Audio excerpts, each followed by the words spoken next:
ever get kind of stuck on a thought. Right. Like it just keeps playing on repeat. Yeah. Well, that's kind of what we're looking at today. But more specifically, the differences between perseveration, Right. which we often see in autism, and then obsessive-compulsive disorder, Right. or as most people know it, OCD. Yeah. And I have a feeling this one's going to have a few more layers than we might think at first. Oh, absolutely.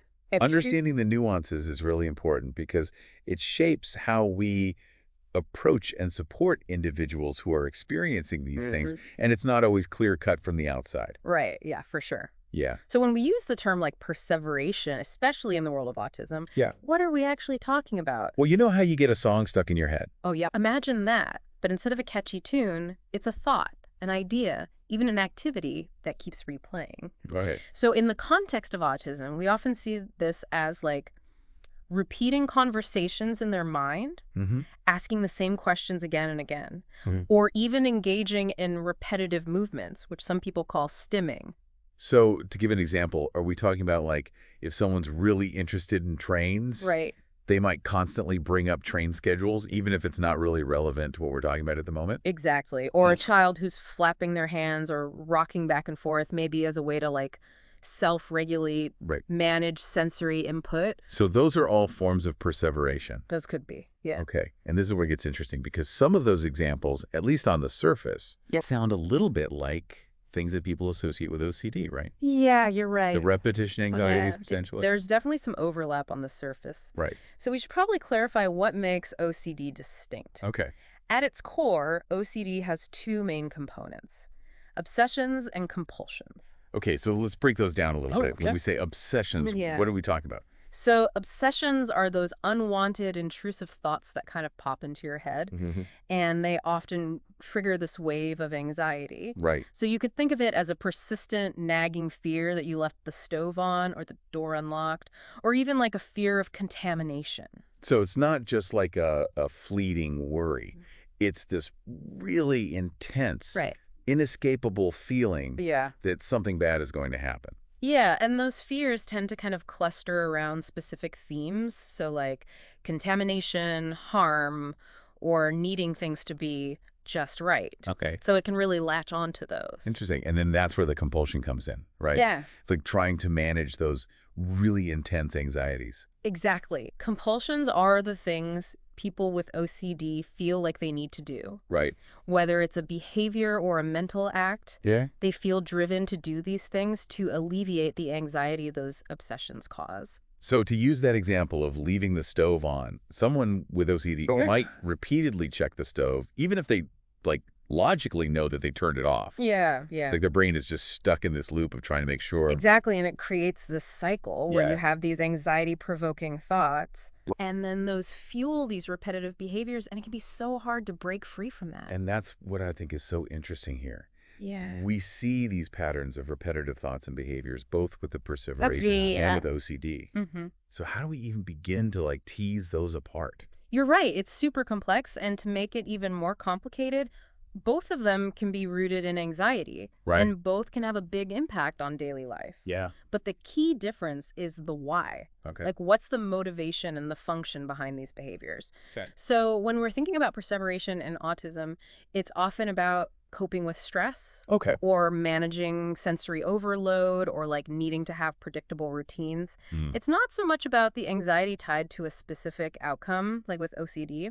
So for someone with autism, perseveration is more about seeking comfort Right. or familiarity in their environment or their routine. And it's not necessarily about avoiding some kind of perceived threat. Exactly. Okay. It's a way to regulate what's going on inside, not so much about something bad happening outside. Okay. Like, imagine a kid who finds comfort in a specific routine. If that routine gets disrupted, Right. they might start repeating a phrase or a movement, Right. not because they're scared, but because they're trying to get back that sense of control.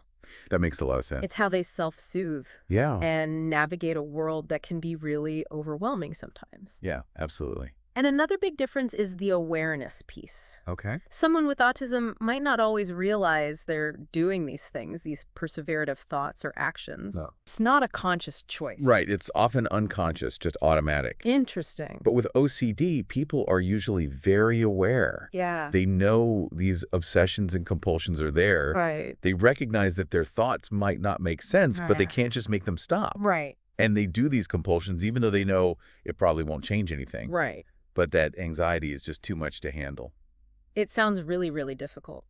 It is. Like being trapped in this loop where you're trying to get off, but you don't know how. Exactly. And that leads us to another big difference, the thoughts themselves. Okay. With autism, those perseverative thoughts tend to be about specific interests or routines or past experiences. Okay. Things that are personally meaningful to them. So they're not necessarily negative thoughts. Right. Not necessarily. They could be about something they're interested in. Exactly. Okay. It's about diving into that interest and finding joy and comfort in the details. Gotcha.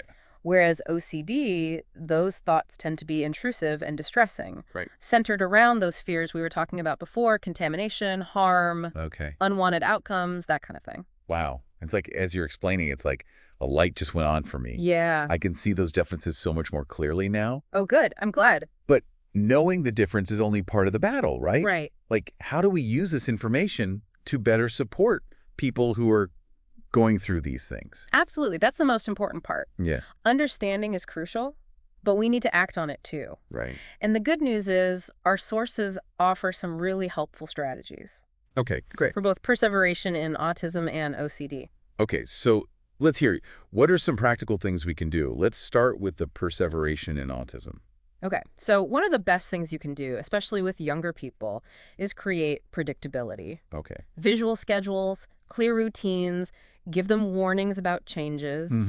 These can really reduce anxiety and help minimize those perseverative behaviors. So it's like giving them that sense of, okay, this is what's coming next. So Exactly. they don't feel like they need to rely on those repetitive behaviors. It's about creating that safe and structured environment where they can thrive Right. without needing to lean so heavily on those behaviors to navigate everything. Yeah, that makes a lot of sense. And, never underestimate sensory activity. Oh, right. Yeah. Our sources talk about how crucial sensory regulation is for people with autism. Providing those sensory tools can be huge. So, like, are we talking weighted blankets, fidget toys, Exactly. noise-canceling headphones, those kinds of things? All of that, even having a designated calm down corner with soft lighting, soothing texture. Right, like a safe space. It's all about figuring out what that individual's sensory preferences are, Right. and then giving them those outlets so they can self-regulate. So it's really personalized. Yeah, for one person it might be a stress ball, for another it might be music. Right, or like swinging on a swing set or something. Exactly. It's Yeah. whatever helps them feel grounded. Yeah, centered, yeah. And when those looping behaviors do pop up, Right. sometimes the best approach is gentle redirection.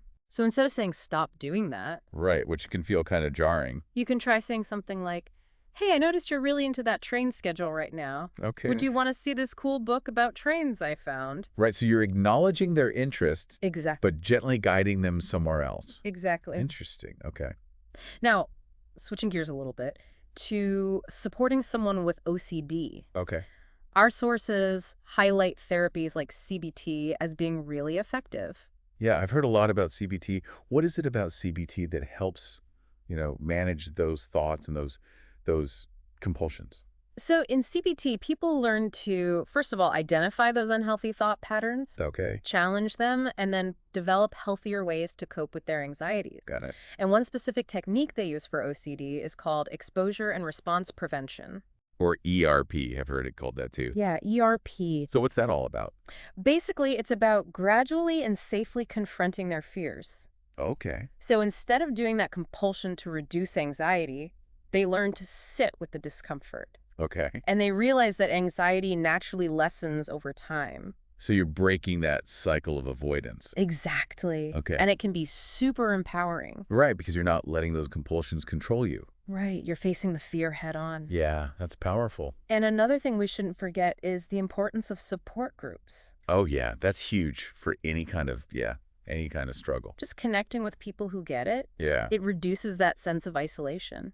Right, because it can be so isolating It really can. when you feel like you're the only one going through this thing. Yeah, absolutely. And in a support group, You can share your experiences, Right. learn from others, and, support each other on the journey. There's something so powerful about that shared experience. Absolutely. Wow, this has been a journey. It has. This deep dive, I feel like we've really gone, beneath the surface of things. Yeah, we've really unpacked it. And it's so clear that perseveration and OCD, they might look similar. Right, from a distance. But the why, the how, it's all so different. Completely different drivers. And I think that's what you were saying earlier, right? Yeah. That really resonated with me about how a behavior might be perseveration in one context, Right.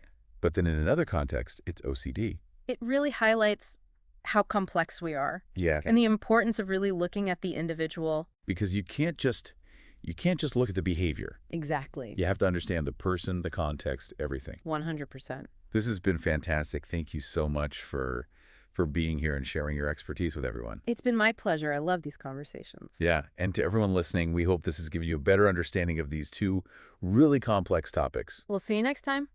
And remember, knowledge is power, so thank you for joining us for this deep dive, and we'll see you next time.